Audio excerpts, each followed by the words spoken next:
Hey there, it's me Olivia. Welcome to my channel. Today we are going to share a story called The Hidden Heir's Shocking Transformation by Brandy. For more interesting and exclusive stories, please subscribe to my channel and visit my Patreon page for early access, link in the description. It even got brought up in council by Leonidas, who surprised us by attending.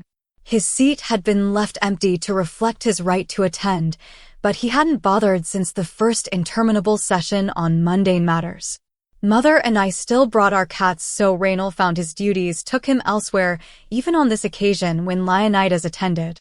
Hugh of Sandars rose to announce the first issue. Not surprisingly, he had something boring on tap just in case a High Canyon noble chose to attend. Before he even got started, though, Leonidas gently interrupted. "Your pardon, Lord Chamberlain, but I wonder if I might take the council's time to discuss an issue of some importance before you get to your scheduled topics?" Hugh wouldn't have looked more surprised if Leonidas had reached out and tugged on his beard. His mouth fell open just as though his beard truly had been pulled, and he spluttered incoherently for just a moment. Even Queen Celia didn't surprise him with topics. If there were something she wanted discussed, she informed Hugh and got it on the schedule beforehand. Still, there was nothing he could do but agree, so he nodded jerkily and sat down. I had been watching Leonidas after a brief glance to absorb the impact on Hugh, so I saw the warm gleam in his eyes before he spoke.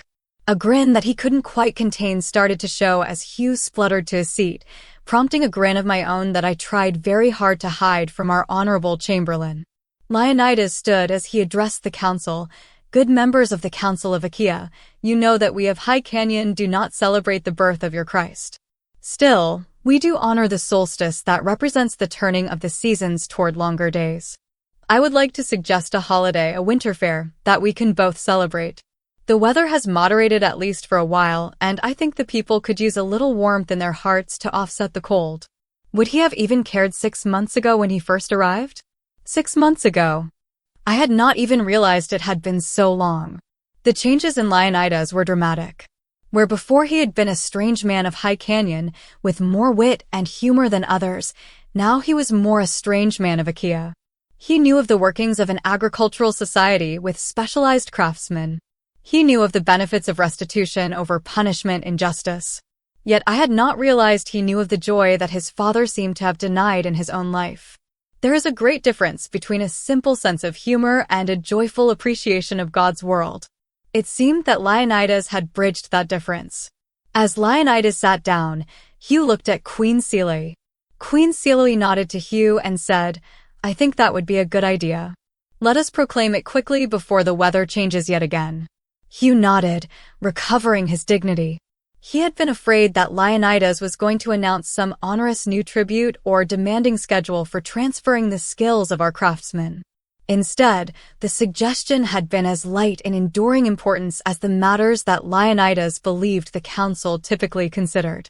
Our Chamberlain quickly assigned actions to those who would see that the preparations moved with good pace, then once again stood to announce the first official item on his schedule for the meeting.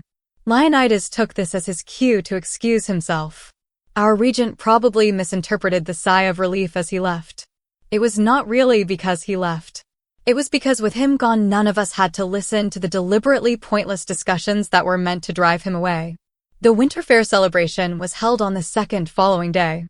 The weather still remained clear. Hugh took advantage of this by having outdoor activities in which most of the castle staff participated. There was a massive snowball fight, and for the first time warriors of High Canyon and of Achaea joined sides against their officers.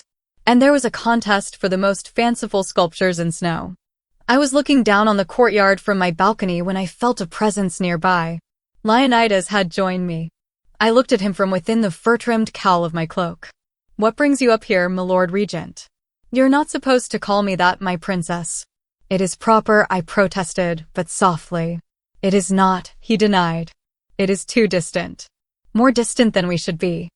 I didn't know what to say, what to do. A part of me was calling out to accept his offer of closeness, to cling to it, to build my life on that closeness. Yet a part of me thought always of Julia, every minute of every day. How could I resolve those two desires? Instead of answering, I looked down at the courtyard, The snow sculptures are very creative. Out of the corner of my eye, I saw him lean against the parapet. "You're changing the subject," he claimed with a grin I could hear without looking. "Which sculpture is your favorite?" I asked. He chuckled at my obstinance, but he turned to look at them. This turned out to be a bad idea, at least as it applied to the problem I was trying to avoid. "I think that one down there," he indicated with a pointing finger. The sculpture he selected was quite readily recognizable as a man and a woman. The man was quite tall, though lean. The woman was slender, yet shapely. One of her hands held the hem of her gown while one of his hands was around her waist. They were clearly dancing, but dance was not the end of the story portrayed by the anonymous artist. The figures in the sculpture were standing very close together, and they leaned toward each other in a motion that would consummate in a kiss. "Now, who do you suppose the artist is portraying?" he mused, that grin still so apparent in his voice it needed no visual confirmation. "I don't know. Perhaps the artist should add some color details," I replied. "Don't you think the woman should have red hair?" "No," he said softly, "I do not." The grin was out of his voice, replaced by something not as simple to define. I looked to see his expression and found him now standing close to me. Very close. His hand slid softly through my golden tresses. The overwhelming sensuality of it drew my eyes closed as though there were some hidden mechanism. Generations of Achaean women had reserved that touch for their lovers only, and it spoke of love even more than a kiss. Or perhaps not, for in the next moment his lips were warming mine, and their touch was even more absorbing than his hand in my hair. The hand that captured my waist and pulled me closer to him was hardly needed for my body swayed to conform to his even as my arms reached to embrace his shoulders. Was it a good thing or a bad thing that my body now fit within my steel prison so much better? Where before a moment of his kiss had caused me to swoon, now my breath sustained me. Barely.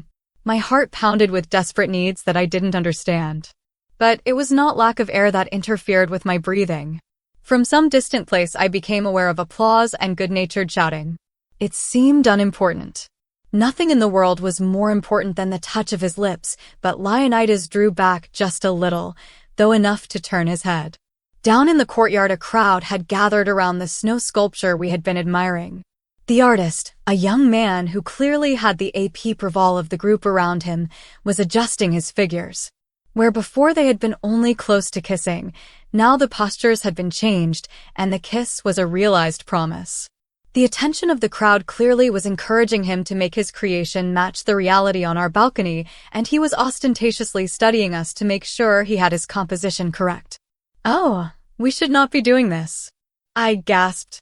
Well, all right, the gasp was as much to get my breath back as out of any sense of propriety. "Why not?" Leonidas grinned. "Didn't you enjoy it?" "But it is broad daylight." "Yes, and a very fine day it is too. But there are people watching." "Yes," he agreed, "and enjoying what they see." "Don't you want your people to be happy?" "Yes, but..." His lips interrupted my protest and it died away, never to be resurrected. Chapter 15, Winter Fair Night. News travels fast in a small community, and by the time I had descended from the high balcony to the hallway near my quarters, it was not a question of whether Mother had heard of our very public kiss, but how many times. My feet had barely been touching the flagstones as I descended the stairs. My cheeks were rosy with more than the cool air, my eyes alight with more than the bright sun. Then I saw Mother standing at the doorway to her chambers that I must pass on the way to my own. If I had been thinking of more than myself, I would have expected it. As it was, surprise died before I hardly had a chance to recognize it. At least, surprise at seeing her and the look of concern on her face. I was surprised, though, to see Julia standing with her as they obviously waited for me to come by. I could have done without seeing Julia right then. In all my life, I had never met anyone more beautiful. She was warm and caring, but strong enough to use her lightning wit and razor tongue when her sense of right and wrong was violated. And I had violated it. We had worded no promises between us, but our nights sleeping in each other's arms had brought us close enough that no words should have been needed. Our kisses had stirred my heart and my blood to levels that made all previous intimacies fade into distant memory. Yet, almost as soon as I was back in stalwart guard, I had turned to another.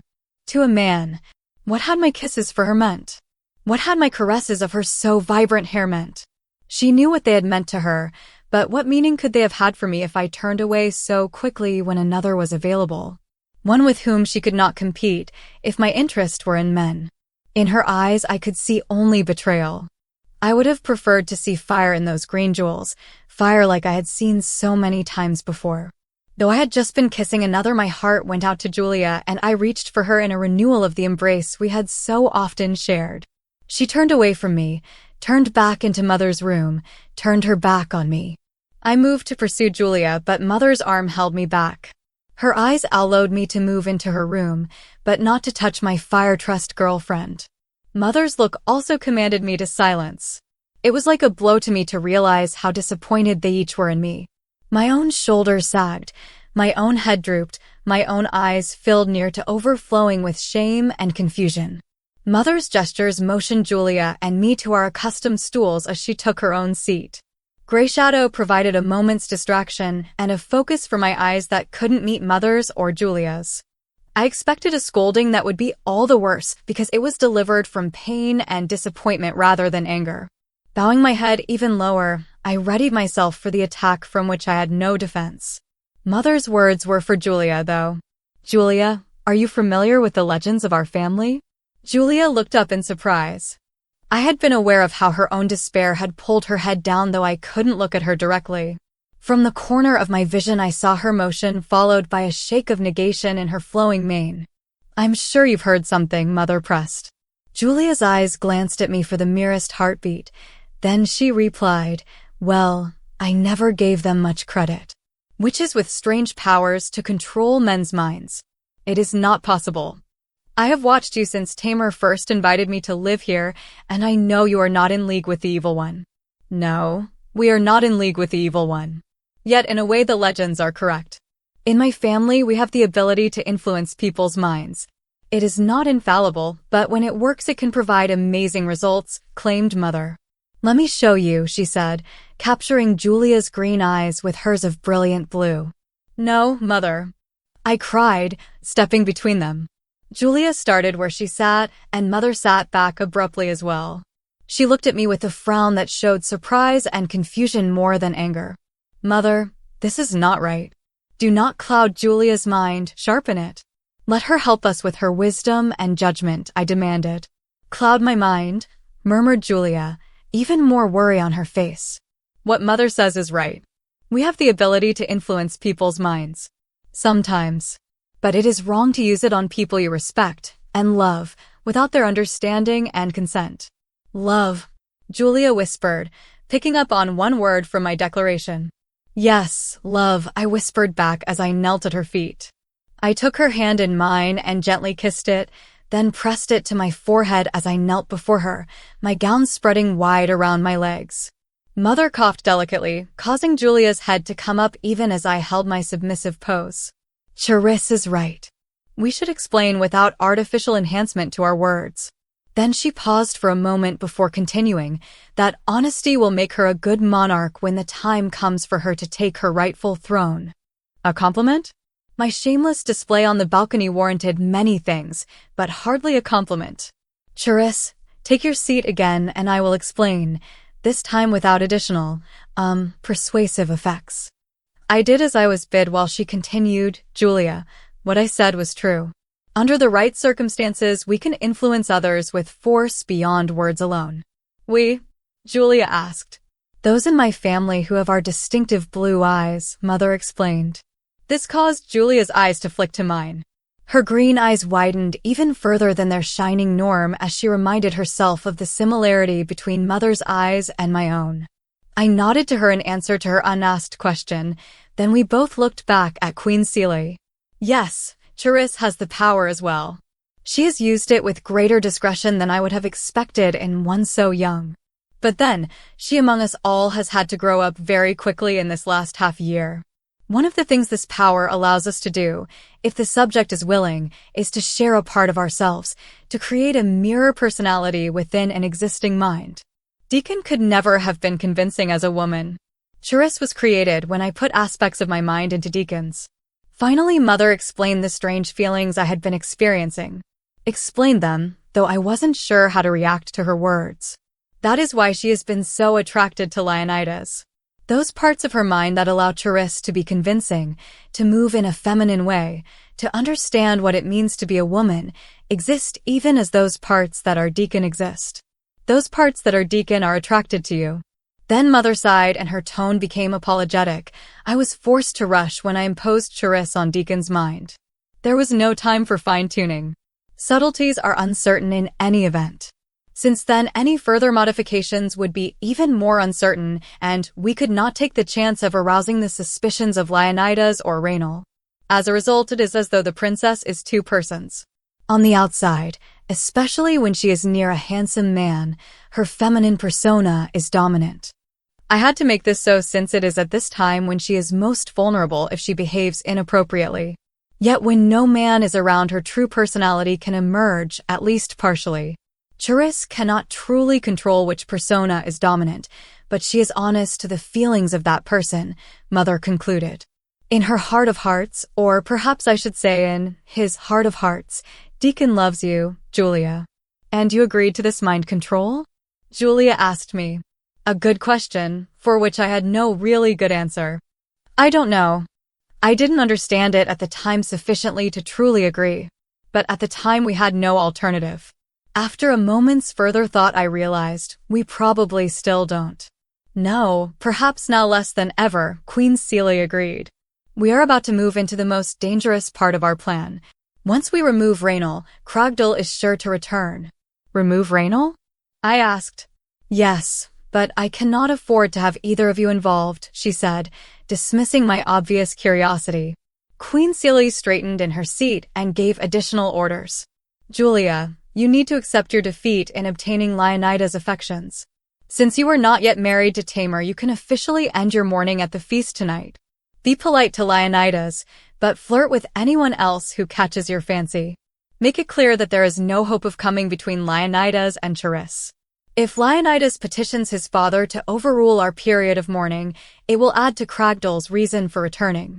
Yet he cannot now come before the spring. Only the hardiest of messengers can make the passage to High Canyon at this time of year. Her eyes showed soul-deep pain as she continued to me, Charisse, you will need to let things continue with Leonidas. He has made a public claim to you and you must acknowledge it. Become more submissive to him, but keep your strength with all others, particularly with Raynal. Both of you, she continued, when you can do so without it being obvious to Leonidas, taunt Raynal. Make it clear that he is not man enough to interest you. She stood up in dismissal. Now, we need to get ready for the feast. Charisse, I have a gown that is identical to the black gown you once wore, except that it is in a blue so deep it appears almost as dark. Julia, pick something distinct, perhaps something with more decoration to contrast with the simplicity of the gown that Charisse will wear. We want everyone's eyes on one of the two of you tonight. And that's certainly the effect we achieved. The deep blue gown was indeed a near copy of the black gown I had worn the night that Leonidas had first kissed me. He was quite flattered by the obvious reminder. Men are so predictable. Julia's gown, on the other hand, was delicate and intricate and did full duty to the many moods she was known to display. We actually received an ovation as we entered the dining hall that evening. Please subscribe for the next part and visit my Patreon page for early access. Thanks.